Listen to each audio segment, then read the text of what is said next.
El periodismo no tiene apellidos. Es siempre honesto, independiente y comprometido con la verdad. El periodismo no es amigo del poder, lo vigila. Hoy, Mañanas Blue les ofrece periodismo con contexto. Las dos caras de la moneda, sin exageración, sin especulación. A partir de este momento, Mañanas Blue es periodismo en radio.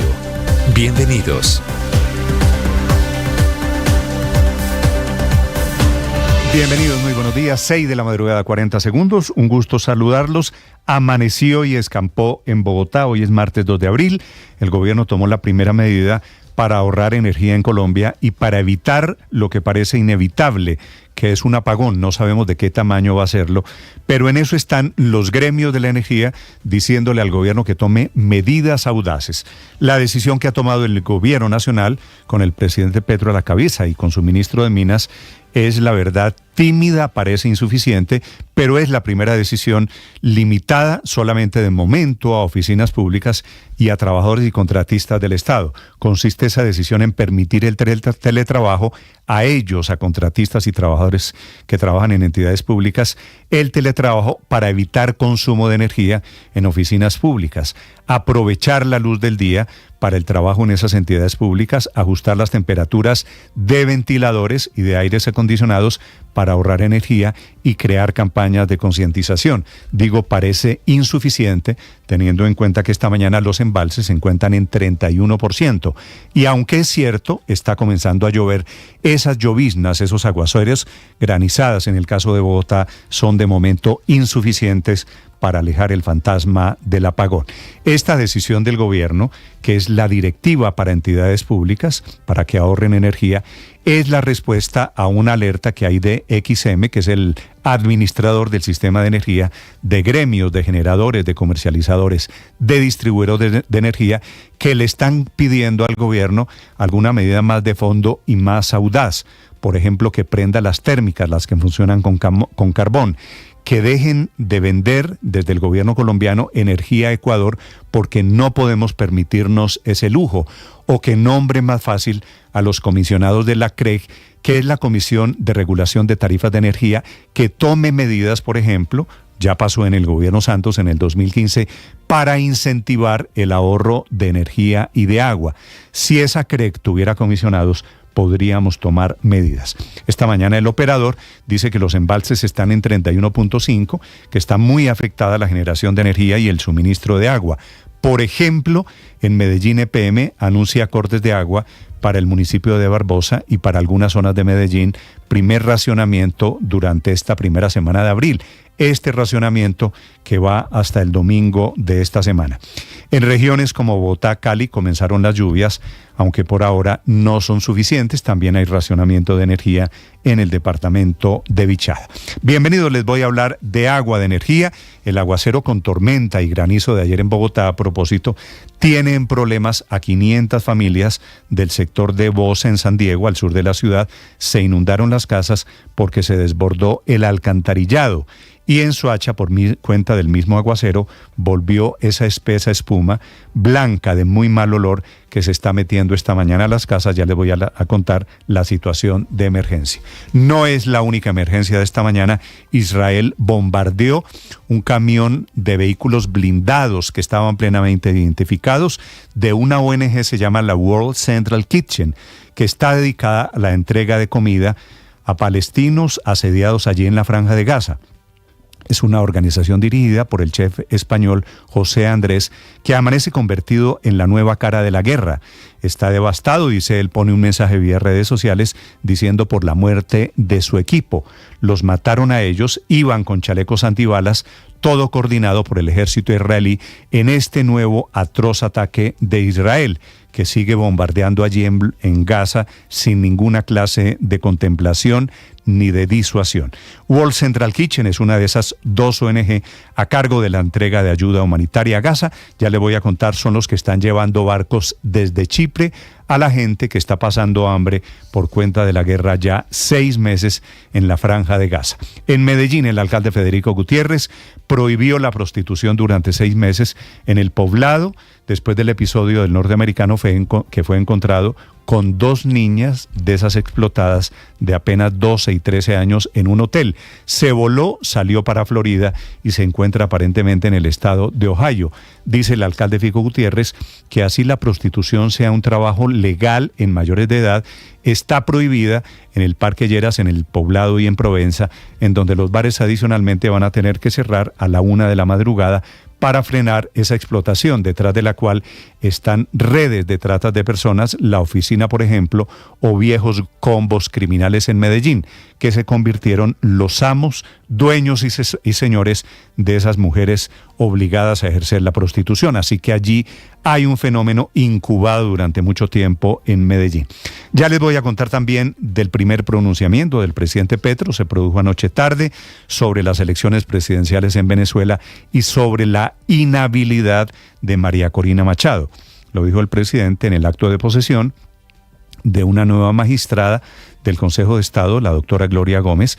Allí le dijo a Maduro que no permitir la inscripción de María Corina Machado es un golpe antidemocrático. Quería decir un golpe a la democracia, pero también dice que pasa en Colombia, relativizando el veto que hay a María Corina, diciendo el presidente Petro, al estilo Petro, que hay una doble moral porque también ha sucedido la violación de derechos políticos en Colombia. No hay, la verdad, ningún caso comparable al de María Corina en Venezuela. El presidente se refiere a lo de Caicedo en Santa Marta, o seguramente a su propia experiencia cuando él produjo la famosa decisión de la Corte Interamericana de Derechos Humanos. El presidente Petro se pronuncia y coincide con la furia de todo el chavismo en el Palacio de Miraflores, la sede del gobierno en Caracas, contra Noticias Caracol por un revelador informe que preparó Ricardo Calderón, el jefe de la unidad investigativa, que descubre cómo la inteligencia venezolana se metió a Colombia y a Chile en una operación, se llama Cacería, para perseguir a opositores con el apoyo del ELN y del Tren de Aragua, sin que sepamos si el gobierno colombiano y las fuerzas militares sabían de estos operativos. Así que hay muchas noticias encadenadas para acompañarlos esta mañana. Bienvenidos, es un gusto saludarlos. Hoy es martes 2 de abril, es el Día Mundial para tomar conciencia sobre el autismo. Les voy a hablar en segundos de la noticia urgente en el mundo. Hay un tiroteo, un niño muerto, 2 heridos en una escuela de Finlandia. Tenemos noticias de Colombia y el mundo para acompañarlos en este amanecer. La temperatura en Bogotá es de 10 grados centígrados, ya escampó, pero vendrán días de lluvias no suficientes para superar la emergencia creada por la sequía del fenómeno del Niño. Aquí está lo más importante en el resumen que preparamos en Voces y Sonidos en Mañanas Blue.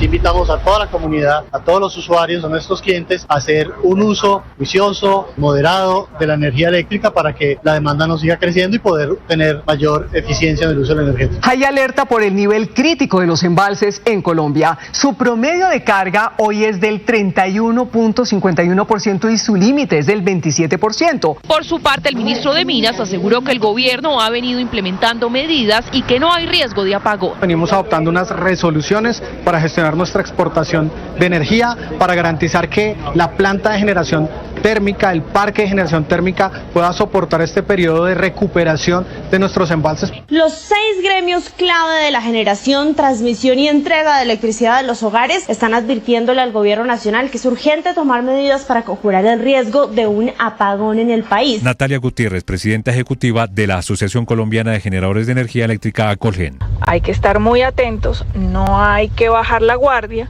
y le hacemos un llamado respetuoso al gobierno para que revise todas las medidas que tiene que tomar para que todo el parque de generación, tanto hidráulico como térmico, esté funcionando de manera adecuada.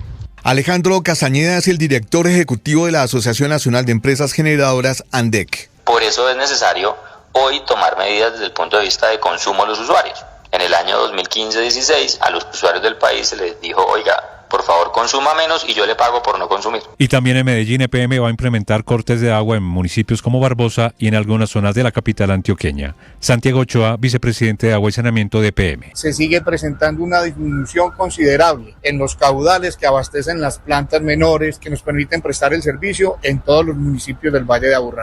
El alcalde de Medellín, Federico Gutiérrez, tomó 2 medidas con las que busca controlar la explotación sexual y comercial de menores de edad en el poblado. Una de las principales tiene que ver con la restricción durante 6 meses de la oferta y demanda de la prostitución en esta zona. Se suspende temporalmente la demanda o solicitud de servicios sexuales y actividades afines en el espacio público en el área identificada en el decreto, que compone básicamente zonas como el Parque del Poblado, zonas alrededor también del Parque Lleras, de Provenza y zonas aledañas. El comisionado de paz, Oti Patiño, respondió al polémico anuncio de un nuevo bloque central denominado Isaías Pardo de las disidencias del Estado Mayor Central. Aseguró el comisionado que es una reorganización interna y que están en todo su derecho de hacerlo. Ellos están precisamente pensando las cosas, reorganizando, están en reuniones internas y creo que digamos en este momento hay unos diálogos planteados en San Vicente del Caguán para, digamos, tener una reunión preparatoria para el próximo ciclo. Las autoridades capturaron a Villarmil Serna Andrade, conocido con el alias de Villa, un hombre cercano a Iván Márquez y quien había ingresado a un hospital en Popayán con una identidad falsa tras resultar herido en un combate con el ejército. El general Federico Mejías, comandante del Comando Específico del Cauca. Responsable de un sinnúmero de asesinatos, responsable de toda la violencia y el odio sembrada en el Cañón del Micay y responsable de una cantidad de delitos atroces. Así las cosas, continuamos en este desarrollo de este tipo de operaciones. Semana clave para el futuro de las reformas sociales en el Congreso de la República, mientras que en la Comisión Séptima del Senado se espera que hoy se anuncie el proyecto de reforma a la salud, el cual ya cuenta con 9 respaldos para archivar el proyecto. En la plenaria del Senado se espera que se retome la discusión de la reforma pensional. Aproximadamente más de 10 hombres intentaron ingresar al lugar de mi residencia de forma violenta, armados, lo cual es un hecho totalmente preocupante por cuanto era en este lugar en donde estábamos preparando la defensa técnica de mis prodigados. Estas fueron las palabras de José Moreno, abogado defensor de Olmedo López, quien además aseguró que le han hecho 5 peticiones a la Fiscalía General de la Nación para comparecer, aclarar y colaborar ante cualquier llamado de la justicia respecto a las investigaciones. Me parece el colmo que el Estado no nos ponga cuidado, por favor.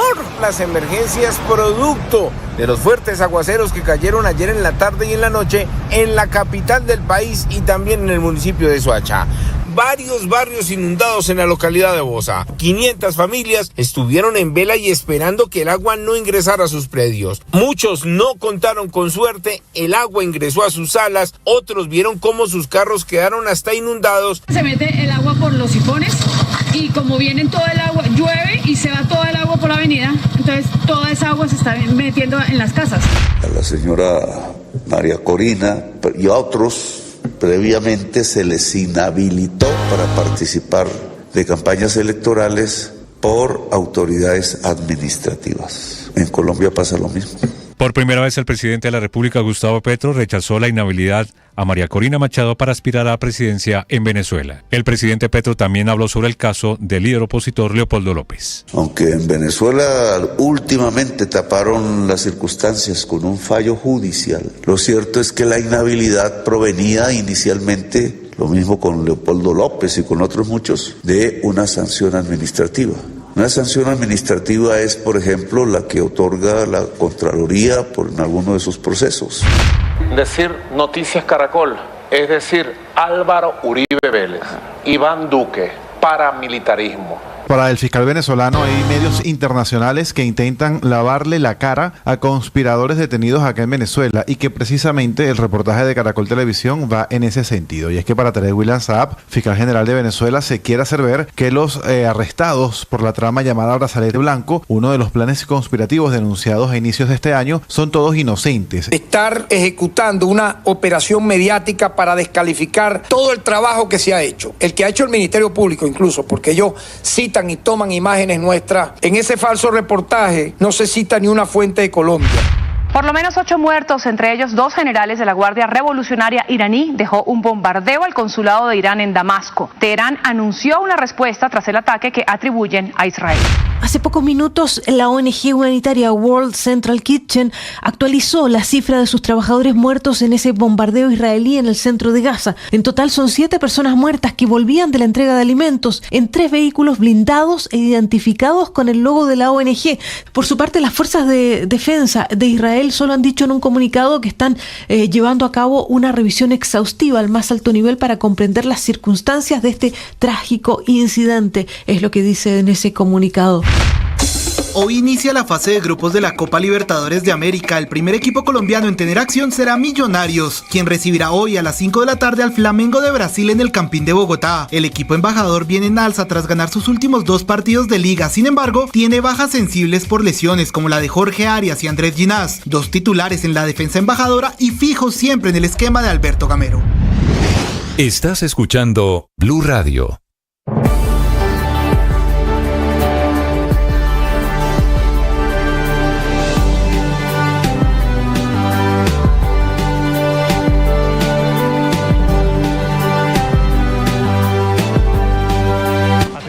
Noticia urgente. Señoras y señores.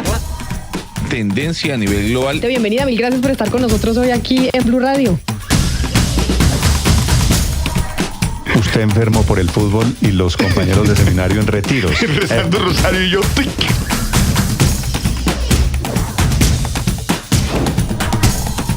Esta es noticia del momento urgente en Blue Radio. Blue, más que radio.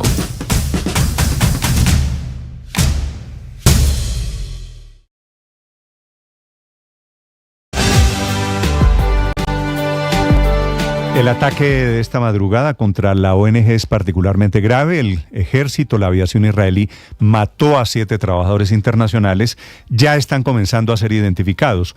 Un poco con cinismo, el presidente de Israel, que encabeza el gobierno que lanza los bombardeos, acaba de enviar sus condolencias a esta ONG que se llama World Central Kitchen, que es dirigida por un chef español y que tenía como misión llevar ayuda y llevar comida allí para paliar un poquito la hambruna en la guerra del Medio Oriente. Es la noticia del mundo. Esos vehículos atacados por el ejército de Israel estaban señalizados, estaban plenamente identificados y los atacaron a ciencia cierta, sabiendo que se trataba de una ONG.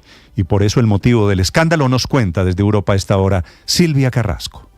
Sí, Néstor, lo que es increíble es que no solamente los vehículos estaban señalizados, sino que además cada movimiento de los vehículos de esta ONG, World Central Kitchen, estaban coordinados con las fuerzas de defensa israelíes. O sea, ellos informaban sobre de dónde a dónde se iban a mover. De hecho, ese día, a esa hora ellos estaban vaciando 100 toneladas de alimentos en sus almacenes. Habían terminado de hacer ese trabajo cuando cogieron esos 3 vehículos, 2 de ellos blindados, los 3 vehículos señalizados con los logos de la ONG. Ellos además llevaban chalecos antibalas con los logos también de la ONG. Habían avisado que se iban de los almacenes cuando fueron bombardeados. 7 en total son los que han muerto.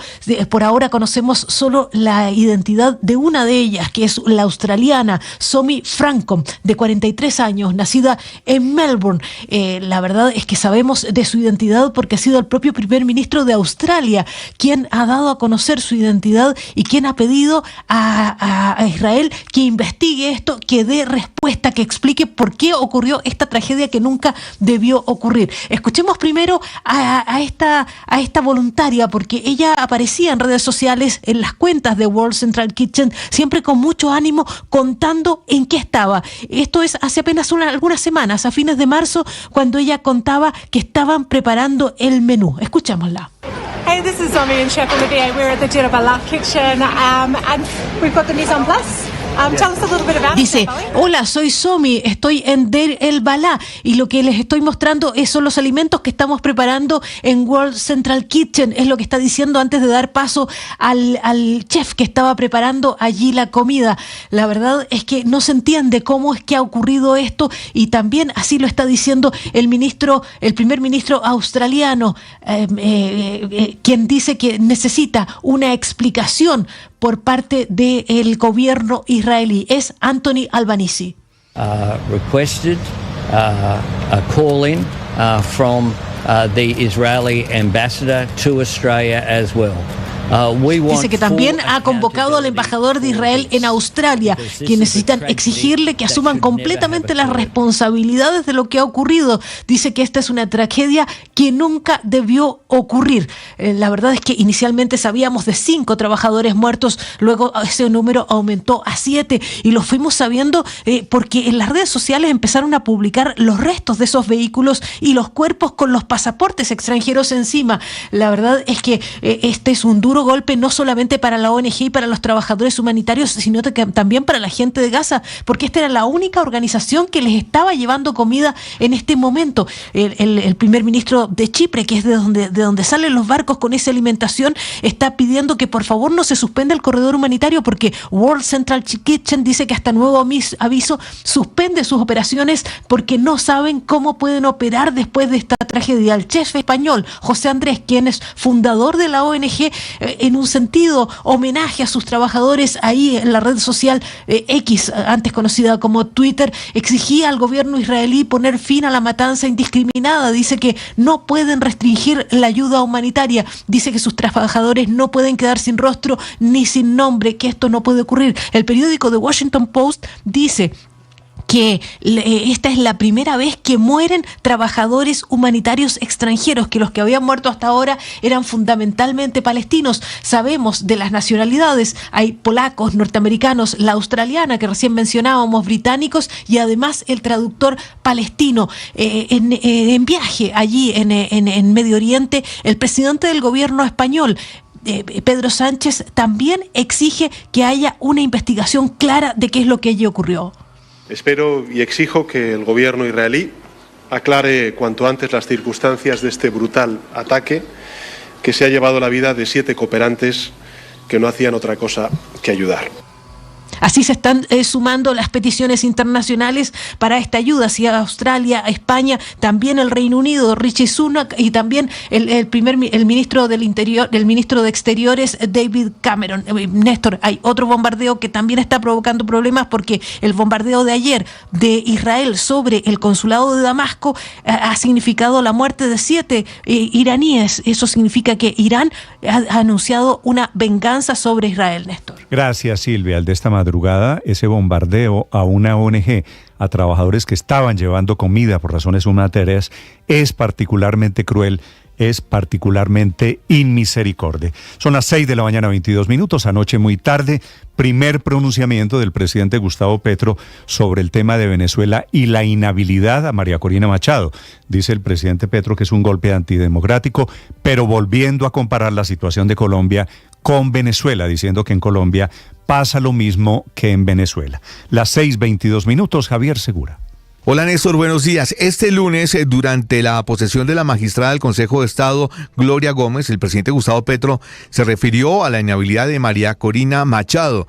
Calificó de golpe antidemocrático la decisión de las autoridades administrativas venezolanas de inhabilitar a la líder opositora para participar en las elecciones presidenciales del próximo 28 de julio.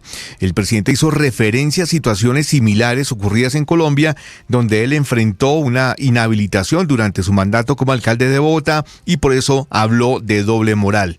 Agregó que en Colombia también se han hecho golpes antidemocráticos cuando se sancionan con inhabilidades o suspensiones a personas elegidas mediante voto popular.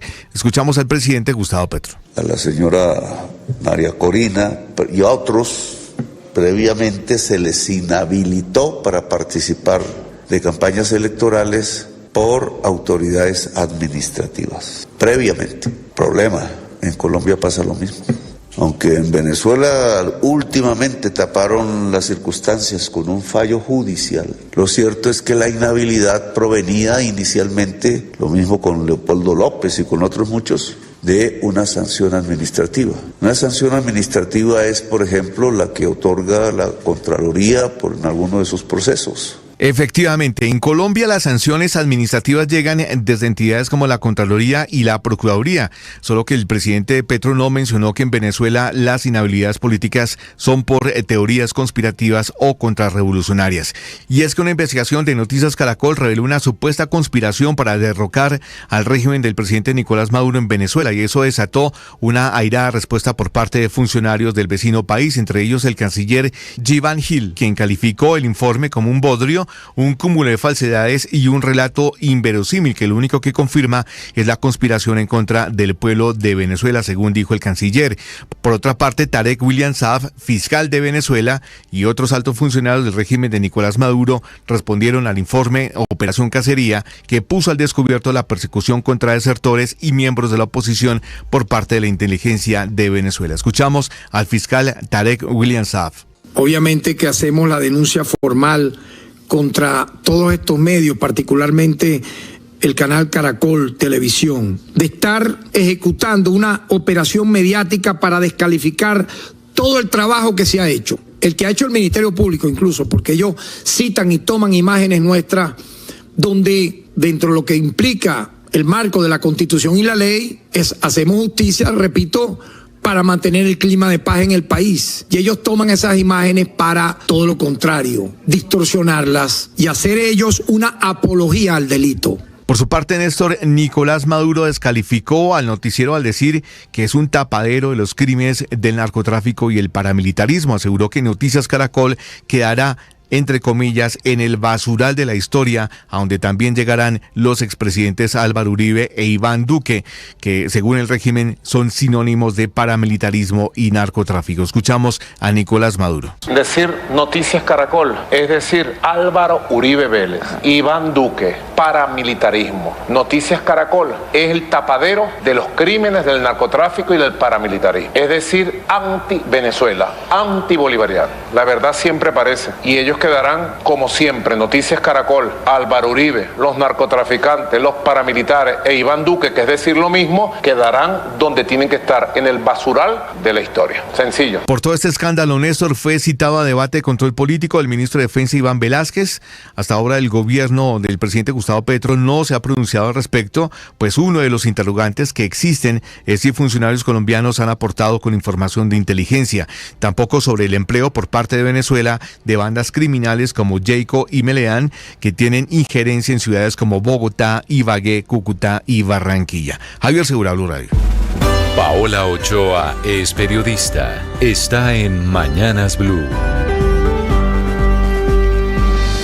6 de la mañana, 27 minutos, prendidas todas las alarmas en el sector eléctrico ante el eventual riesgo de un posible racionamiento con unos embalses que hoy amanecen en el 31.5%, el nivel más bajo en 20 años y a tan solo 4 puntos del nivel que se considera como crítico y que está marcado en rojo con el 27%. Situación que ya hace 2 días prendió las alarmas desde XM, el operador y el administrador del mercado de energía, que urgió al gobierno a tomar 13 medidas de urgencia para mitigar el riesgo de un apagón y evitar el colapso del sistema cuya columna vertebral reposa en los embalses para la generación hidroeléctrica que atienden normalmente el 70% de la demanda de energía del país, pero embalses que ahora atraviesan por una situación crítica ante el fenómeno del Niño, ante la escasez de lluvias y ante un consumo de energía que viene creciendo por encima del 8% debido justamente a la ola de calor que lleva a muchísimos hogares a encender ventiladores y aires acondicionados. Tormenta perfecta que llevó a que en las últimas horas se unieran también todos los gremios del sector eléctrico, Andes, Coacolgen, Andegas, Ocodis, Naturgas y SER, y que le mandaron una carta al gobierno implorándole tomar medidas urgentes, tales como motivar el ahorro de agua y energía, como sucedió, por ejemplo, en el año 2015, cuando el gobierno se ofreció a pagar a quienes bajaron su consumo y ello generó un ahorro de casi 5% en la demanda diaria. También se suma la solicitud de disminuir las exportaciones de energía al Ecuador, lo que liberaría otro 5% adicional en el consumo, así como pagarle a los industriales o incentivarlos a quienes tengan generación propia para que usen dichas plantas y liberar así otro 8% de la capacidad instalada del país. Y por último, pero no menos importante, nombrar finalmente en propiedad a los expertos comisionados de la CREC, Comisión de Regulación de Energía y Gas, que podría actuar de inmediato para evitar el desabastecimiento, pero que no puede porque le faltan miembros, lo que impide que haya quórum en un cuerpo colegiado que fue diseñado para tomar medidas regulatorias, entre varios. Llamados de los que toma nota, pero muy tímidamente el Gobierno Nacional, que en las últimas horas sacó una directiva para incentivar el ahorro de energía en entidades públicas y contratistas del Gobierno Central. Ricardo Ospina es periodista. Está en Mañanas Blue. Son las 6 de la mañana y 30 minutos. Son enormes las dudas sobre el futuro exitoso de la política de paz total del presidente Gustavo Petro, teniendo en cuenta las actuaciones recientes desafiantes de los disidentes de las FARC, cuyo máximo cabecilla es alias Iván Mordisco, y las poco optimistas declaraciones de los jefes de la autodenominada Segunda Marquetalia al mando de alias Iván Márquez sobre las posibilidades reales de éxito de los diálogos que están a puertas de iniciar formalmente con el gobierno nacional. Comencemos analizando lo que está pasando con las disidencias de Mordisco, que tiene entre 3.000 y 4.000 hombres en armas, concentrados principalmente en Cauca, Valle del Cauca y Nariño, y con una amenazante expansión hacia Tolima, Huila y Quindío, como lo anunciaron públicamente en un video que desafía a la institucionalidad que fue calificado como natural por parte del Alto Comisionado para la Paz, Oti Patiño. Con ese grupo habrá una nueva cumbre clave en los próximos 4 y 5 de abril, esta semana, en una vereda de San Vicente del Caguán, otro de sus santuarios, para buscar avances reales en una mesa de negociaciones con el gobierno nacional. Avances que hasta ahora, hay que decirlo, 20 meses después de la llegada de Gustavo Petro al poder, han sido prácticamente nulos en temas de fondo. En cuanto a las disidencias de Iván Márquez, todavía hay dudas sobre si ese hombre que traicionó el acuerdo de paz del Teatro Colón y fue el jefe negociador de las FARC durante 4 años en La Habana, estará o no en la instalación de la mesa de conversaciones con el gobierno en un evento previsto para mediados de este mes. Frente a esa arista de las negociaciones de paz, falta todavía tener la claridad desde el Ejecutivo sobre si que, pese a haber traicionado el pasado acuerdo de paz, a Iván Márquez y a su grupo criminal se le ofrecerán los mismos beneficios penales que tuvieron quienes honraron el acuerdo, sin consecuencias por haber regresado al delito, entre otras cosas, por medio de alianzas delincuenciales con grupos de narcotraficantes en el departamento de Nariño y en Putumayo con los llamados comandos de frontera.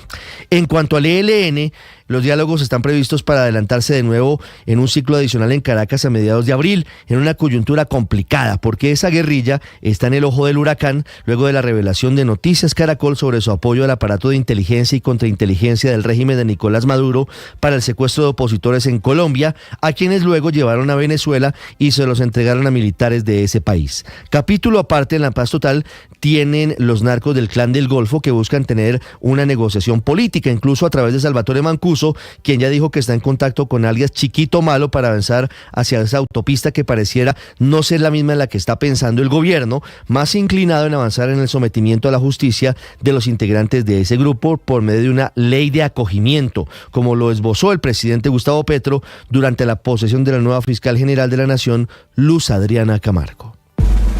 Camila Carvajal es periodista. Está en Mañanas Blue. 6 de la mañana, 32 minutos. Llegó la hora de que el gobierno se juegue su capital político, el que queda en el Congreso de la República, para intentar sacar adelante las reformas. Hoy vuelve en la plenaria de la Cámara la discusión del proyecto de ley estatutaria de educación, que requiere de 8 debates durante 2 vueltas en el Congreso y que es el proyecto de la ministra Aurora Vergara para regular el derecho fundamental a la educación. El gobierno llega con altas expectativas de que esto avance como lo hizo en comisión, pues por ahora hay consenso de 8 de 10 ponentes, convertida en la única reforma que logra poner de acuerdo a varios partidos. todos de acuerdo en que se necesita la educación como derecho fundamental. Lo que pasa es que el trámite apenas comienza, así todos lleguen muy de acuerdo con lo que plantea el gobierno. El pulso está más difícil en el Senado para la reforma a la salud. En manos de la Comisión de Ética quedan las recusaciones contra los nueve senadores de la Comisión Séptima que apoyan la ponencia de archivo del proyecto, y ahí, en esa Comisión de Ética, cada voto será fundamental porque la estrategia del pacto histórico es recusar a los senadores para así intentar revivir la reforma. La Comisión de Ética tiene 11 senadores de los partidos con más representación en la corporación. De esos 11 votos, 4 son contra las recusaciones, es decir, a favor de los senadores que quieren hundir la reforma. 4 son votos afines al gobierno y van a apoyar las recusaciones, por lo que quedan en juego 3 votos en disputa: el de Julio Elías Chagüí del partido de la U, el de Juan Diego Echavarría del Partido Liberal y el de John Jairo Roldán del Partido Liberal. La decisión que tome la Comisión de Ética será clave porque si aceptan o no las recusaciones, sabremos del quórum que se necesita en la Comisión Séptima para hundir o revivir la reforma a la salud. Estás escuchando Blue Radio.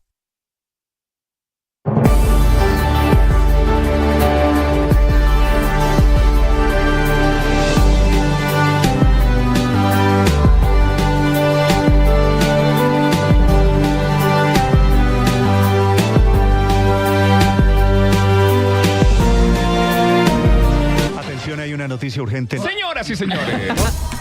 Tendencia a nivel global. Bienvenida, mil gracias por estar con nosotros hoy aquí en Blue Radio. Usted enfermo por el fútbol y los compañeros de seminario en retiros. Rezando rosario y yo.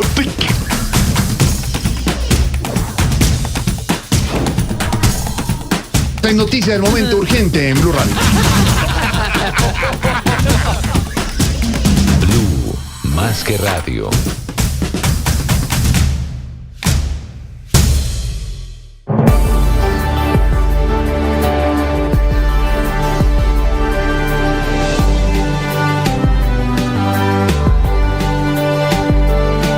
Esta es Blue Radio, la alternativa. Y hoy comienza el camino de Millonarios en la Copa Libertadores, Ricardo, ¿no? Hola, Néstor, feliz mañana para todos. Buenos días. Ojalá sea un dulce camino para Millonarios el arranque frente al Flamengo. Ojalá sea mejor que la actuación de Millonarios en el torneo local. Pero, ¿sabe una cosa? Mire, Millonarios ha venido en positiva recuperación. Tal vez no encontrando el nivel, ni el juego, ni la elaboración que habitualmente ha tenido bajo el mando de Gamero. Pero el tener 2 victorias, primero frente a Santa Fe y la última frente a Fortaleza, de alguna manera alivia por lo menos el panorama. Las pulsaciones no están tan agitadas para los hinchas azules, que claro, hoy tienen un reto gigante.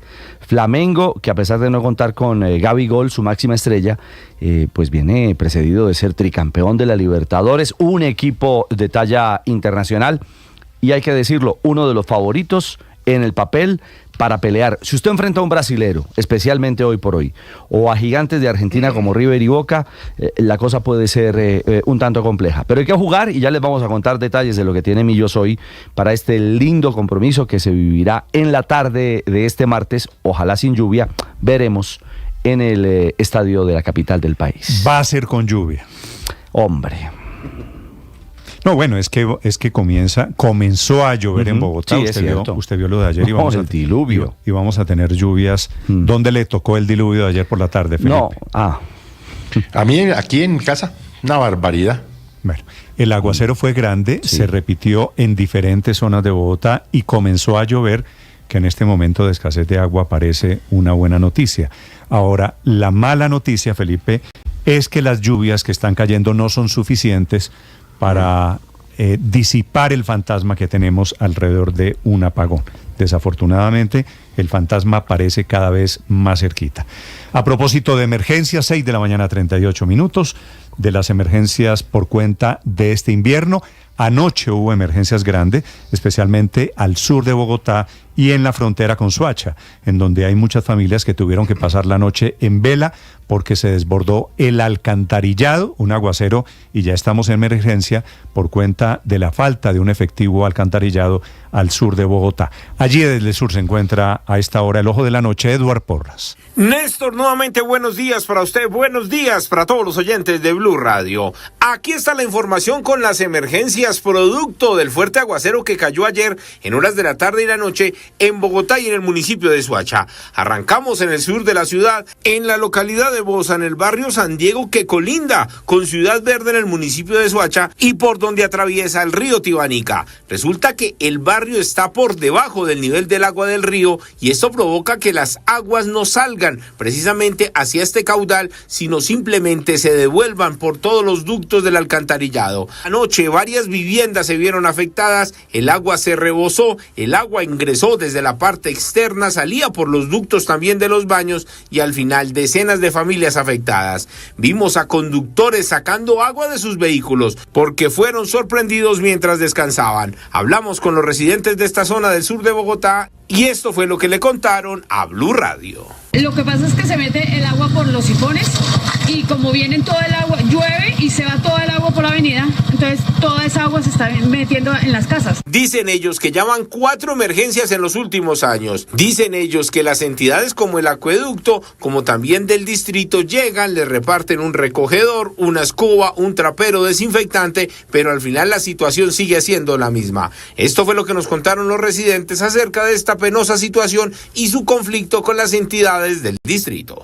Yo tuve una reunión con los del acueducto, con los bomberos hace el año pasado y no, que nada. Sí, que nada. Hasta esta madrugada ni bomberos ni nadie de la alcaldía se acercó al punto para verificar lo ocurrido y ellos sí estuvieron pendientes y con barricadas hasta de arena impidiendo que el agua ingresara a sus predios. Mientras tanto, en el barrio Villa Esperanza, en el municipio de Soacha, una situación olorosa, fétida, espuma que baja por una de las crecientes desde la parte alta de la montaña, alcanzaron algunas viviendas de esta invasión. Fueron por lo menos 5 casas afectadas por la espuma maloliente y contaminada que llegó a cada rincón de estos predios. Escuchen ustedes mismos lo que nos envió un habitante de este punto del municipio de Soacha. Mire, estas son mis casas, vea, me va a tocar dormir aquí en la calle porque por medio del alcalde Perico no ha sido capaz de prestarnos una máquina. Mire, ahí tengo tapada la casa. Es que y no mi hijo está adentro. No hay fondos. No hay fondos, supuestamente él. Le piden al alcalde Perico que por favor intervenga esta zona y les colabore a las familias que viven en este rincón que colinda con la capital del país. Mientras tanto, vías encharcadas por la autopista norte en la 127, la carrera 68 como siempre, desde la 26 hacia el sur hasta la 1 de Mayo y la avenida Boyacá, desde Colmotores y hasta la avenida 1 de Mayo con gigantescos charcos para que los conductores tengan un poco de precaución y ante todo paciencia porque trancones va a haber producto de las fuertes lluvias de las últimas horas. Eduard Porras, Blue Radio. Las victorias y derrotas, la pasión y la afición en juego y los datos de lo último en deportes se lo presenta Mañanas Blue. Son las 6 de la mañana, 41 minutos, momento para hablar de deportes, momento para hablar de Copa Libertadores de América. Les decíamos, Millonarios será hoy el primer representante de Colombia ya en fase de grupos que tenga competencia. Será frente al Flamengo de Brasil. Este es el primer juego de este grupo E. Será a las 5 de la tarde en el estadio El Campín. Y este Millos, que viene de dar 2 victorias ante Santa Fe y Fortaleza, aspira a mantener esa buena seguidilla ya en el torneo continental. Bajas azules, Andrés Ginás, fundamental en la estructura defensiva, junto a Jorge Arias. Quienes están en primera línea para este gran reto: Macalister Silva, también Daniel Cataño, Álvaro Montero, arquero de Selección Colombia, y la presencia en ataque de Leo Castro. Lo cierto es que Millos vuelve a la fase de grupos de Libertadores tras 6 años de ausencia. No lo hacía desde el año 2018. En esa oportunidad enfrentó a Corinthians, a Independiente y a Deportivo Lara. Bueno, ahora el reto es superar la fase de los octavos de final. ¿Cómo iría Millonarios a la cancha? Por parte del técnico Gamero, del técnico Alberto Gamero. Álvaro Montero en el arco, Delvin Alfonso, Juan Pablo Vargas, Oscar Vanegas y Joan Hernández serían los 4 en el bloque defensivo. En la mitad de la cancha, Daniel Daniel Giraldo y Larry Vázquez en recuperación, y más adelante estarían Daniel Cataño, David McAllister Silva y Santiago Jordana para mantener en punta a Leo Castro. Insisto, este es el plan de vuelo aproximado posible de lo que tendría Millonarios hoy en casa frente al Flamengo. Que no tendrá a Gabigol, recordemos, está sancionado por engañar en un control antidopaje. Los dirigidos por Tite, el ex seleccionador de Brasil, que fue al campeonato del mundo al mando de la selección 5 veces campeona del mundo, viene de ganar 3-0 en el Maracaná. Lo hizo frente al Novo Iguazú. Esto por la ida de la final del campeonato carioca. Lo cierto es que Millos por primera vez enfrentará a Flamengo. Ya se ha visto las caras en estos torneos continentales con Corinthians, con Sao Paulo, también con el Fluminense. Bueno, hay que meter en esa lista al Palmeiras, dentro de algunos de los que ha enfrentado el conjunto bogotano. Ante el que mejor le fue o le ha ido de momento es ante el Sao Paulo, al que le ganó en 2 oportunidades. Recordarán los hinchas azules, en 2007 en Copa Sudamericana, la famosa victoria en Morumbí con gol de Luis Zapata. Veremos entonces, primer reto para Millonarios hoy en Libertadores. Hablamos de Selección Colombia, la femenina, la mayores. Ya empieza su gira internacional. El equipo bajo el mando de Ángelo Marsiglia se encuentra en Orlando, en los Estados Unidos. En las últimas horas, noticias no muy positivas. La ausencia de Linda Caicedo, estaba claro que se había lesionado con el Real Madrid, fue desafectada del equipo nacional, junto a Lacey Santos, las 2 cartas internacionales de Colombia en la Liga F, en la Liga Española. Y a ellas se suma Stephanie Castaño, otra de las porteras del equipo nacional, que tuvo que ser desvinculada por lesión. Los partidos serán 6 y 9 de abril contra México y Guatemala. Ante estas ausencias, Colombia llamó a Michelle Lugo, que es portera de Millonarios, y también a las delanteras Gisela Cuesta, la espigada y potente jugadora de Atlético Nacional, junto a Wendy Bonilla del América de Cali. Va a tener Colombia en estos juegos a Cata Usme, la reina del gol que actúa en el Pachuca, también a Manuela Vanegas, la lateral de la Real Sociedad en España, y claro, lo interesante será volver a ver a Mayra Ramírez, la figura del Chelsea de Inglaterra, otra vez comandando el ataque de Colombia. Así como en defensa estará Yoreline Carabalí, que viene de actuar con el Brighton por la liga de ese país. Recordemos que Colombia se está preparando para los Olímpicos, que tendrá competencia en el grupo A junto a Francia, que es anfitriona del certamen, Canadá y Nueva Zelanda. Y atentos, porque hoy, en menos de 3 horas, habrá una cumbre decisiva entre el fútbol y la agremiación de futbolistas profesionales.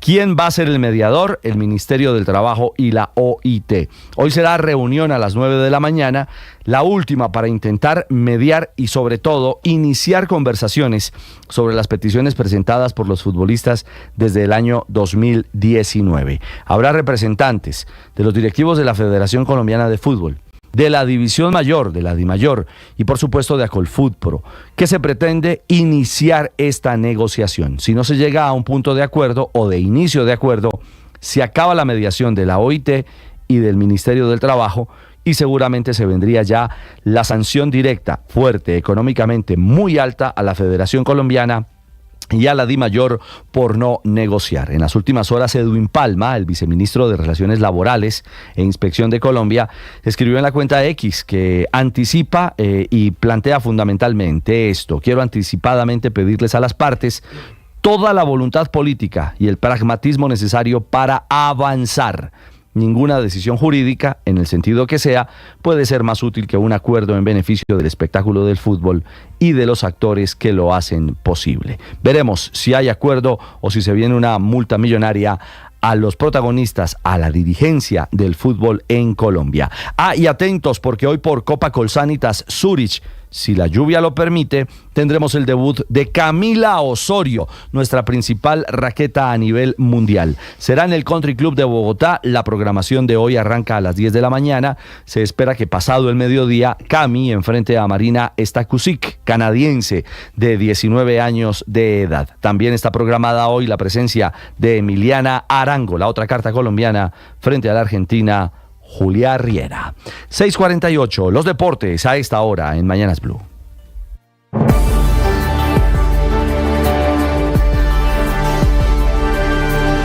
Atención, hay una noticia urgente. Señoras y señores. Tendencia a nivel global. Bienvenida, mil gracias por estar con nosotros hoy aquí en Blue Radio. Usted enfermo por el fútbol y los compañeros de seminario en retiros. Rezando Rosario y yo.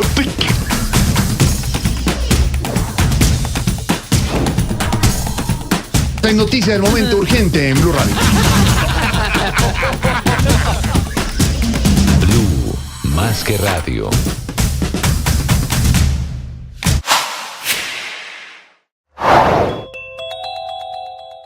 El gobierno tomó la primera medida para ahorrar energía en Colombia y para evitar lo que parece inevitable, que es un apagón. No sabemos de qué tamaño va a serlo, pero en eso están los gremios de la energía diciéndole al gobierno que tome medidas audaces. La decisión que ha tomado el gobierno nacional, con el presidente Petro a la cabeza y con su ministro de Minas, es, la verdad, tímida, parece insuficiente, pero es la primera decisión limitada solamente de momento a oficinas públicas. Consiste esa decisión en permitir el teletrabajo a ellos, a contratistas y trabajadores que trabajan en entidades públicas, el teletrabajo para evitar consumo de energía en oficinas públicas, aprovechar la luz del día para el trabajo en esas entidades públicas, ajustar las temperaturas de ventiladores y de aires acondicionados para ahorrar energía y crear campañas de concientización. Digo, parece insuficiente teniendo en cuenta que esta mañana los embalses se encuentran en 31%. Y aunque es cierto, está comenzando a llover, esas lloviznas, esos aguaceros, granizadas en el caso de Bogotá, son de momento insuficientes para alejar el fantasma del apagón. La experiencia espiritual es fundamental porque me permite ver la vida como un todo, no ver la vida en actos, porque a veces los actos no se pueden entender, no son fáciles de comprender, pero cuando los ves en perspectiva, cuando lo ves desde arriba, desde el otear la vida, te das cuenta que tienen un sentido y que tienen unas lecciones y que aportan algo. Hoy te quiero invitar a desarrollar tu dimensión espiritual, a tener hábitos espirituales. El oracional El Man está vivo es una oportunidad para ello. Ojalá tengas un momento de oración al inicio del día, una reflexión, una tarea, un momento de oración en la noche. ¡Hey! Fortalece tu espiritualidad y verás cómo vas a ser más feliz. Tú sabes.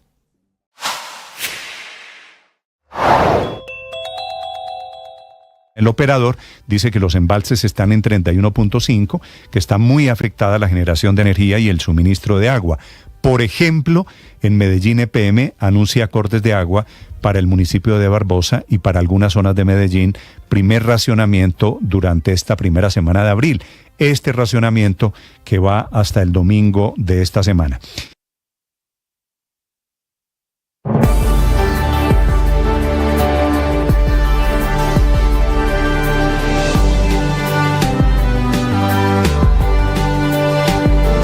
Seis de la mañana, 51 minutos. El director de impuestos, Felipe, que se ha hecho famoso en redes sociales, le dicen Mr. Taxes, ¿no? Al director de la DIAN. Sí.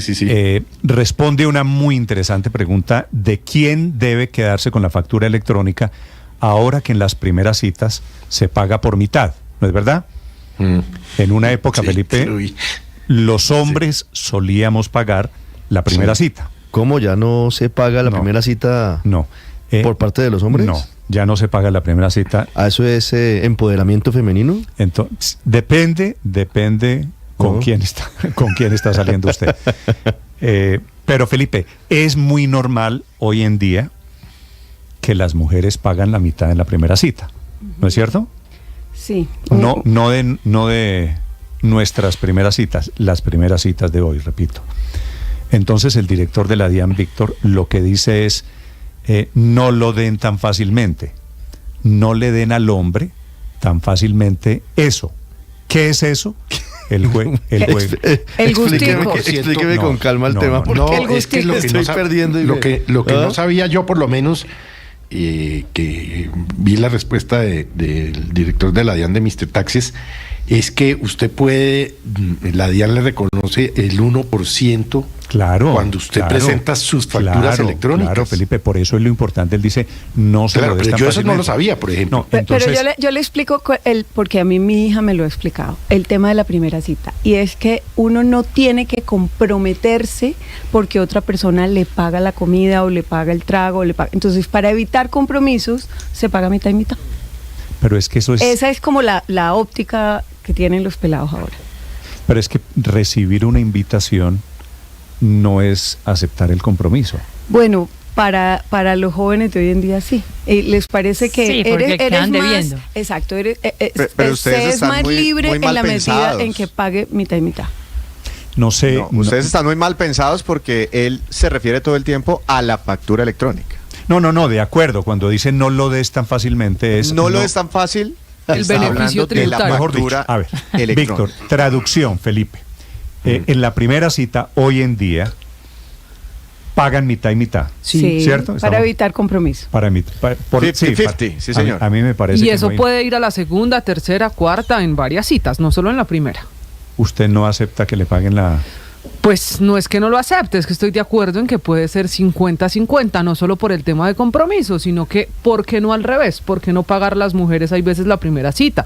En este caso, si es 50-50, es el escenario ideal, porque no hay compromiso ni de ese lado ni de este lado. Lo que me parece, Víctor, que sugiere el director de la DIAN, es que pagan mitad y mitad. ¿Cierto, Felipe? Sí.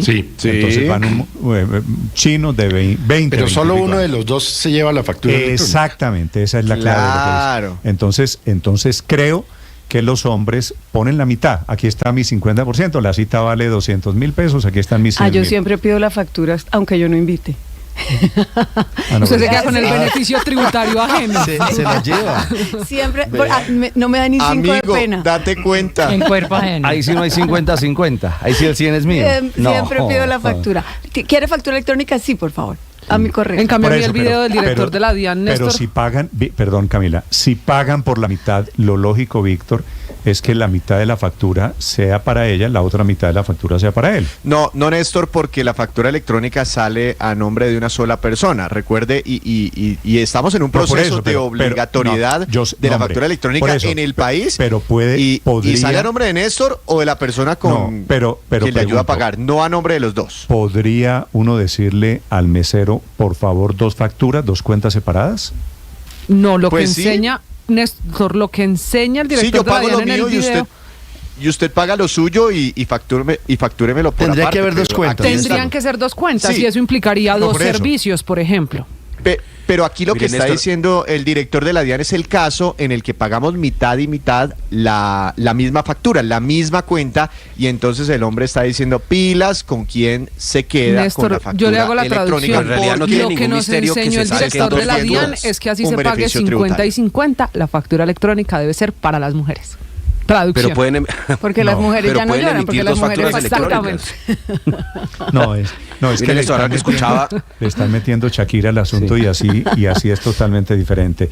Es que ya estamos en minoría aquí, claramente. Pero miren, Néstor, esto que mencionaban ahora es lo más común. Yo estudié en Alemania y allá era casi que una ofensa cuando uno salía con una mujer en primera cita o segunda cita, tratar de pagar la cuenta. Lo sentían como una afrenta, y creo que ya la nueva generación aquí de mujeres en Colombia está asumiendo lo mismo, y es, pues cada uno paga lo suyo hasta que decida yo invitarte o viceversa. Entonces, y allá es muy común, la verdad, uno en cualquier restaurante puede pedir que le den la factura a uno. Entonces uno paga su parte, uno paga o el 50% o lo que consumió, y el mesero ahí mismo le entrega la factura de lo que consumió y a nombre de uno, si lo quiere. Pero lo que podría hacer, Víctor, entonces es, pagamos la factura por mitad, la cuenta por mitad, ¿cierto?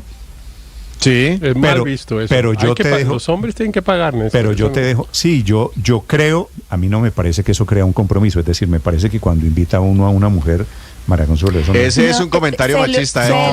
Se lo explico generacionalmente. Esa parte no me he logrado desconstruir. Vea, mi hija tiene 21 años y hoy en día no acepta ni que la inviten a un trago en una discoteca, porque considera que eso genera un compromiso, que eso genera una expectativa distinta en la persona que se la gasta. Entonces ella prefiere ser autónoma y pagar su trago y pagar me parece es que como está bien. su visión. Pero, claro, no, yo entiendo eso, María Yo sí me Consuelo, dejo invitar. Pero me da la factura electrónica. Que quede claro. Pero la factura la cojo yo. No, pero es que todo el mundo se va de la mesa y María Consuelo se queda y le dice al mesero, venga, dime la factura. Sin pena, sin pena. Se queda con la factura. Esa es la mejor figura. Le iba a decir eso. El gesto, Víctor, el gesto puede decir, ok, listo, pagamos por mitad, pero yo dejo que tú te lleves la factura. Ese puede ser eso ya se vuelve ahí como una cosa ahí medio conchudo. Pues un coqueteo. Ahí como a pedir la factura y la vaina, pues ya es como una cosa ahí medio, no sé, pues cogido muy del pesito, sí, no, pues uno una en invitación una cita transaccional. Primera cita, pensando en si se va a ganar el 1% de la factura en la declaración de renta. Francamente me parece que le fue muy mal al tipo que le pasa eso después de la primera cita. No, pero digo a modo de coqueteo. Los si a modo de coqueteo la pareja lo que está pensando es en que en el 1% de la factura y en la próxima declaración de renta es que el tipo no logró nada. La pareja tiene que estar pensando en otra vaina, no en la declaración de renta. Usted tiene que lanzar señales y usted tiene que se perdió la plática. Ay, tan galante. Eso me parece muy bonito, pero yo sí pido la factura. Porque yo sí necesito toda la factura. Pero a mí me parece bien el cambio. Yo lo que pasa es que sí, hay muchas cosas del machismo que por supuesto no he podido cambiar, de construir, como dicen, y esa menos, porque mi papá todo el tiempo repetía, no se deje invitar de una mujer porque se compromete. Y cada vez que yo voy a pagar su papá le decía al revés de lo que dice mi papá tenía la misma idea de la niña de María Consuelo. La misma, pero al revés. Pues sí, la misma, pero al revés. Si una mujer le paga, usted hasta ahí llegó. Entonces a mí siempre me metieron en la cabeza. Pero Héctor, no estamos en el punto de que una mujer porque se compromete. No, sino en la mitad, sí, yo entiendo. Exactamente. Yo entiendo, pero yo asumí la recomendación de mi padre con todo rigor y realmente me cuesta mucho trabajo que cuando voy a almorzar con una mujer, esa mujer pague, y muchísimo, me parece de mal gusto el cuento ese de dividamos la cuenta. Si estamos con unos amigos, 8 o 10 personas, pues dividimos la cuenta. Pero 2 personas, a mí eso francamente me cuesta trabajo. Pero sé que es Héctor, viejito, machista, etcétera, lo que quiera. Si su papá le decía no se deje invitar por compromiso, es lo mismo, pero al revés. Sí, claro. Si usted invita, genera un compromiso. No, y eso es derivado del tema de las mujeres, de la autonomía financiera, que es la que en donde radica la independencia para tomar decisiones también. Y eso ya viene en el chip de las nuevas generaciones, insisto. Gracias a Dios. A mí sí me encanta, María Consuelo. Que en la medida en que las mujeres son autónomas financieramente, pues toman sus decisiones también Le encanta que Paola, sin tener que ver con dividir la factura miti, claro, sin tener que empeñar la vida. Pues magnífico. Y ahí en esa invitación. ¿Quién dijo que uno empeñaba la vida por una hamburguesa? Lo barato sale caro, y después se la cobran por algún lado. No, qué bobería, Felipe, déjense invitar. Felipe, pero léalo al revés. No, gracias. Léalo al revés. Los que invitaron a Paola tuvieron recompensa